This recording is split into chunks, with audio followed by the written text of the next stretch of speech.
Welcome, my friends, back to Marvel Snap. A ton of Marvel Snap news coming out lately. We have the leaks of the February Battle Pass. Is that a pass that is going to be worth purchasing? We're going to break that down. And then also a huge rules detail dump about the friendly battles coming at the very end of the month. A lot of mixed news there. I'm going to couch it right now, but let's dive right in. Timestamps down below if you want to jump around the video. But without further ado, February is MODOK, Ant-Man and Quantumania themed, so we're looking at steampunk variants of the Ant-Man, the Wasp, and MODOK, and then MODOK himself is going to be the headline card. Looks like we have two beautiful card backs here. I'm actually maybe more excited about those than anything else because let's look at what MODOK has for us.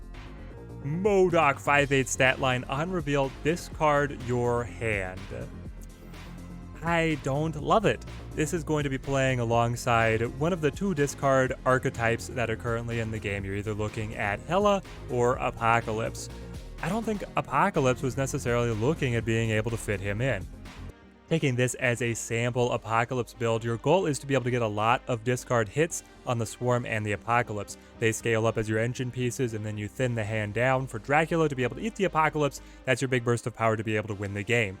The thing is that currently with Lockjaw setup, you're able to play a number of cards to his location, cycle in from the deck additional cards, and be able to get many triggers onto the Swarm and the Apocalypse, maybe even more than if you just played the MODOK to cut the entire hand at once. Now, of course, you could play the MODOK to Lockjaw's location and cycle him around for one more card to try and get an additional trigger going, but then you're losing out on the 8 strength body that MODOK has. So I just don't love it. I think that you're actually going to be better off if you have the full catalog of cards here, running a combination of cheaper discard effects together at Lockjaw's location and trying to get repeats that away. Oh man, MODOK is going to be fighting for a space on this list, and this list is a mid to lower tier meta list right now, so MODOK is not looking very enthusiastic. It's not making me excited to try Apocalypse alongside MODOK. The other option, of course, is Hela, and I've just thrown this list together very quickly to be able to provide an example. I'm sure it could be better optimized, but what you would be looking to do here with the inclusion of the MODOK is drop the Hela early to mid game. Either you're using Wave to get the energy cheat out, and then you play the Hela behind the Invisible Woman early, or you use Magic to extend the game, give you a chance to play the Hela, and then drop MODOK at the very end to just flush the hand and have Hela reveal to be able to then bring it all to the board. It's a very sweeping play, but it doesn't seem that good.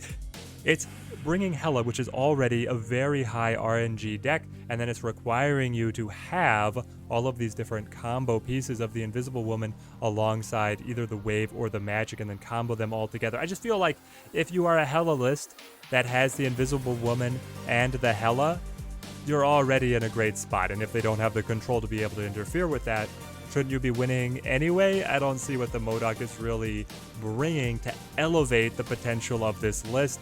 So for me, I'm pretty low on MODOK right now, and if you buy the Battle Pass off of the value that you see in the Battle Pass card, February would be a pass for me.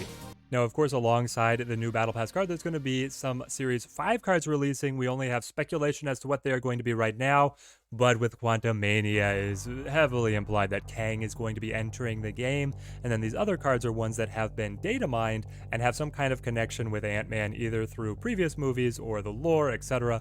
We're not going to dive into these too much. I want to talk briefly about Kang because I don't understand the card. On reveal, look at what your opponent did, then restart the turn, parentheses, without Kang, 5/0 stat line. What are we doing? Okay, so it's very ambiguous because restart is a brand new term in the game, let alone restarting a turn. We have no idea how exactly this works.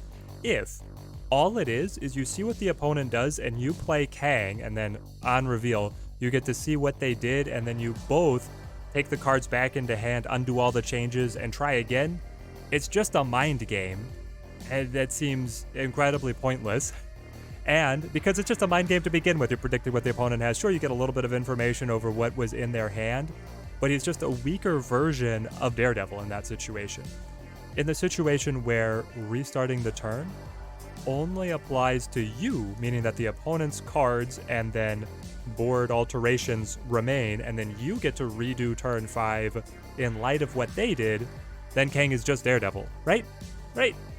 Maybe there's some tiny nuance based on initiative that the opponent would then be holding initiative because they represent more power on the board and you're able to respond with control cards, but I don't even know if he's going to release like this because it doesn't seem like it's providing a benefit. Am I crazy? Let me know in the comments down below how you guys have read this card, or if you're just now looking at the leak, what you guys anticipate Kang's role being. And now, the much more interesting portion of our news dump, introducing Battle Mode. The developers took to a large post to be able to break down some of the nuanced rules that are coming for Battle Mode, and we're going to be looking at them now. We've got some bad news at the end, I am afraid. First up, how are you finding matches? There's no matchmaking queue, and there is no friends list. You're just going to take a code, so the person who hosts a match will get a code they can share with somebody else through some kind of third-party messaging system. Link to my Discord down in the description if you want to be able to have a place to find matches early on as soon as we launch. So each player is using a unique code to match up against each other. No note of if this code can be given to multiple people for a spectator mode. I'm assuming that if the spectator mode was enabled, it would have been called out already, so no spectator mode to begin with. Both players are going to start with 10 health, and then the cube stakes of the match translates into damage at the end of the match. We already knew this, but there are more nuances to come down here in the article. The decks are locked for the duration of the battle. They want you to be able to get into this detailed mind game of understanding what the opponent's list is trying to do, and then bluffing with your snapping and whatnot to bring that kind of element into the gameplay forefront. They are targeting 20 minutes for the duration of a match. This means that in a broad tournament format, I'm expecting you're going to see probably a lot of best of ones, but then I think you're also going to see formats where you do a best of 3 battle mode victories. So you're going to be playing the same deck for an extended period of time to about an hour match time, which is about consistent with best of 3s and other card games where individual matches are taking more like 20 minutes is a little bit on the high side in the collectible card game world, but I could see it being that we come into a best of 3 battle mode, especially for the finals of some tournaments, and to be able to make sure that we are keeping in line with these 20-minute matches, because if neither person snaps up until turn 5 and then somebody snaps or just doesn't like what's happening and then retreats, it could take a lot longer than 20 minutes because you've played the majority of the game for only a single cube.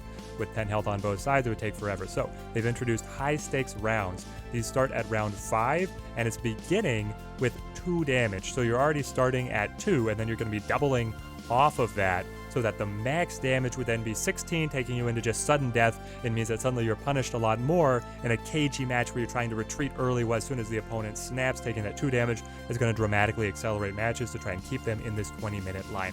I like this in general, to be able to find kind of an accelerated, definitive end of a round. But they also have an additional caveat here to make sure that the early rounds still matter, as opposed to just playing for these high-stakes final rounds. Then you cannot deal, here it is, you cannot deal more damage than you have health remaining. This means that if somebody is dramatically behind, say I have 2 health and you have 10, and then we get into a high-stakes round match, we both snap, the stakes say 16 cubes, I can still only do 2 damage to you because I only have 2 health.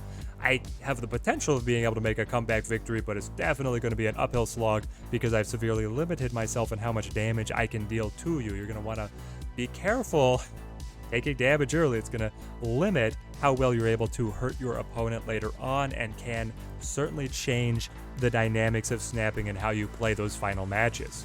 And now for the dose of bad news, at launch Battle Mode will only allow players from the same matchmaking region to play against each other.